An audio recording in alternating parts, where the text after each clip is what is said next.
You know, he had a sense of his own mortality, and it was only heightened after he lost his mother in an automobile accident. He said, I have the feeling something like that's going to happen. And he was always in a hurry. I want to get as much done as I can while I'm here. And I would always change the subject or ignore it when he brought that up. But I feel that looking back now, it's a real life lesson. And for me and my family and people that I talk to, I try to inspire people to do it now, to take a page out of Steve's book. He was never morbid or dramatic about it. He was very matter-of-fact and said, I want to make the most of my life. And there's a lesson to be learned from that. Now, as we know, there was footage of the moment that he died. Did you want to see that?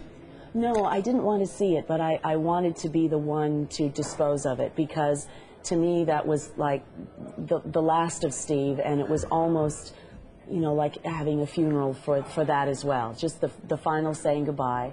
When the police were done viewing the tape, then I took it and destroyed it.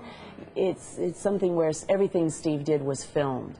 So while it seems kind of bizarre that his accident was filmed, it really wasn't. Everything he did with wildlife was filmed, and this accident was just so unusual. I think in Australia, the last time it happened was in the early 1940s, that someone was actually struck in the chest by a stingray barb.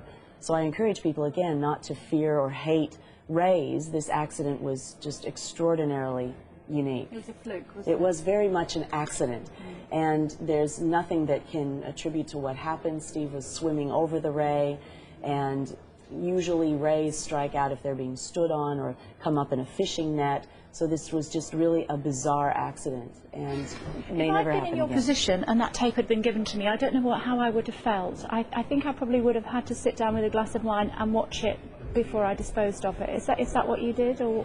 Well, no, with me, I've made a very conscious decision to celebrate Steve's life and everything he stood for, and not focus on the moment of his death, because there was so much more to Steve than that one moment in time. And so with Steve Irwin Day on November 15th, I've encouraged this international awareness of not just recognizing Steve, but more importantly what he stood for, which was family and wildlife. And it seems like we're getting further and further from both, and we need to spend more time with our family. Looking at the bronze being unveiled as we speak. Yes, that was all about Steve Irwin Day. Sure.